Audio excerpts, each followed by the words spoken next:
കഥ ഡിസ്കസ് ചെയ്യുമ്പോൾ നിങ്ങൾ ആശയപരമായിട്ട് തർക്കങ്ങൾ ഉണ്ടാകാറുണ്ടോ? തർക്കങ്ങൾ പരിഹരിക്കാറുണ്ടോ? പിണങ്ങിയിട്ടുണ്ടോ? പിണങ്ങിയാൽ ആരാണ് ആദ്യം മിണ്ടുന്നത്? അല്ല, പിണങ്ങേണ്ട ആവശ്യം വന്നിട്ടൊന്നുമില്ല.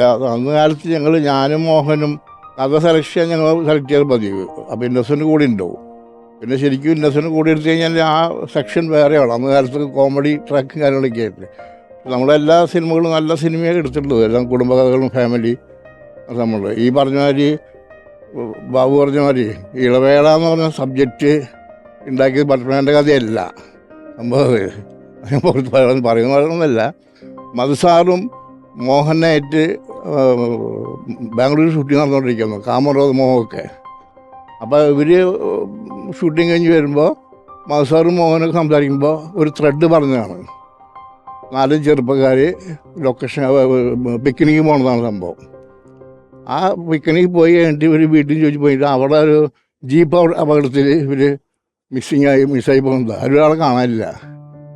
അത് പിന്നെ കുറേ സംഭവം ഉണ്ടായിരുന്നു. അപ്പോൾ ഈ ട്രാക്ക് മോഹനോട് പറഞ്ഞപ്പോൾ ഞങ്ങളൊന്ന് ഉമാലി കോളേജ് സംസാരിക്കും. അന്ന് സ്റ്റാർട്ടിങ്ങിലാണ്.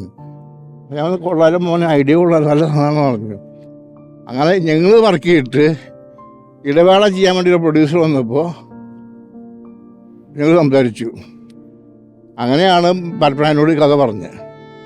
ത്രെഡ് മാത്രം പത്മനാഭൻ പറഞ്ഞു, ത്രെഡ് പറഞ്ഞാൽ ഞങ്ങൾ വർക്ക് ചെയ്തിട്ടുണ്ട്. അപ്പോൾ പത്മനാഭൻ്റെ സബ്ജക്റ്റിൻ്റെ പേര് വെച്ചിട്ട് കംപ്ലീറ്റ് സ്ക്രിപ്റ്റ് വർക്ക് ചെയ്ത് പത്മനാഭനാണ്. ഇടവേള ബാബു എന്നുള്ള വരാൻ കാരണം ആ കഥ അത്ര നല്ല സബ്ജക്റ്റായിരുന്നു അന്ന് കാലത്ത്.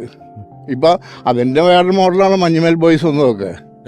അന്നത്തെ ഇത് 1982 ഇടവേള ഇറങ്ങുന്നത്. ഈ കാലത്ത് ഇറങ്ങിയ ഇടവേള തന്നെയാണ്. ഇടവേളയ്ക്ക് പ്രസക്തിയുള്ളൊരു സബ്ജക്റ്റാണ്.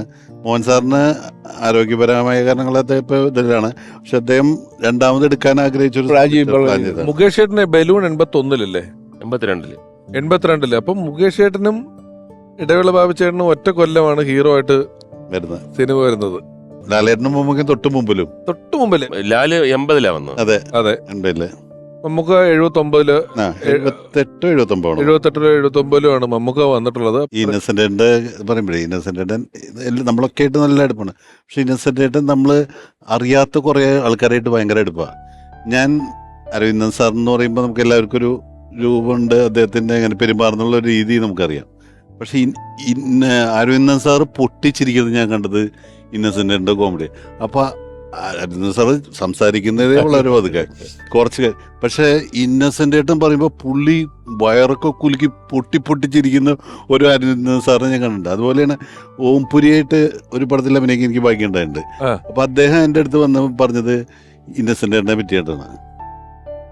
എന്നിട്ട് ഞാൻ ഇന്നസെന്റിന്റെ ഫോണിൽ കണക്ട് ചെയ്ത് കൊടുത്ത് അദ്ദേഹം ഹിന്ദിയിൽ കുറേ നേരം ഇന്നസെന്റിന് ഭയങ്കര കാര്യം എനിക്ക്. അതുപോലെ തന്നെയാണ് ഹിന്ദിയിൽ പല ആർട്ടിസ്റ്റ് നമ്മൾ ഹിന്ദിയിൽ പലണ്ട്. അദ്ദേഹം തന്നെ എന്നോട് പറഞ്ഞിട്ടുണ്ട്, ഈ MP ആയിട്ട് ഡൽഹിയിൽ പോയപ്പോൾ ഈ മാന്നാർ മത്തായി എന്ന് പറയുന്ന സിനിമകൾ, കാരണം പ്രിയൻ സാർ അവിടെ പോയിട്ട് ഇവിടെയുള്ള ഒരുപാട് സിനിമകൾ അവിടെ ഹിന്ദിയിൽ റീമേക്ക് ചെയ്തിട്ടുണ്ട്. അപ്പൊ അതിന്റെ റീമേക്കിന് മുമ്പ് അവിടെയുള്ള ഹിന്ദി നടന്മാർ ഇതിട്ട് കണ്ടിട്ടുണ്ട് പലതും. അപ്പൊ പലതും പറയാം. അപ്പം ഈ മാന്നാർ മത്തായിയോ മറ്റേ അവിടെ അക്ഷയ് കുമാറും സംഘമൊക്കെ റീമേക്ക് ചെയ്തിട്ടുണ്ട്. അതിൽ പരേഷ് ട്രാവൽ എന്ന് പറയുന്നത് പരേഷ് ട്രാവലാണ് ഇന്നസെന്റ് ഏട്ടൻ ചെയ്യുന്ന റോള് ചെയ്തേക്കുന്നത്. അപ്പൊ പരേഷ് ട്രാവലും വേറെ എവിടുന്നോ ജയിച്ച് MP ആയിട്ട് അവിടെ വന്നിട്ടുണ്ട്. അപ്പൊ അവിടെ വന്നു കഴിയുമ്പോൾ ഈ പരേഷ് ട്രാവലിന് വലിയ ബഹുമാനമാണ് ഇന്നസെന്റ് ഏട്ടനെ കാണുമ്പോൾ. കാരണം പരേഷ് ട്രാവൽ ആ വേഷം ഒരു പ്രത്യേക രീതിയിൽ കെട്ടി ഒരു കണ്ണടയൊക്കെ വെച്ച് അങ്ങനെയൊക്കെയാണ് ചെയ്തേക്കുന്നത്. ഇന്നസെന്റ് ഏട്ടൻ കളിച്ചേക്കുന്ന കളി കണ്ടിട്ട് പറയും, അവിടെ പോകുമ്പോൾ ആകെ അയാൾ വരും. അയാൾ വന്നാലും ഈ മാനാർമത്തായുടെ ഇതിന്റെയൊക്കെ കാര്യങ്ങളാണ് കൂടുതൽ.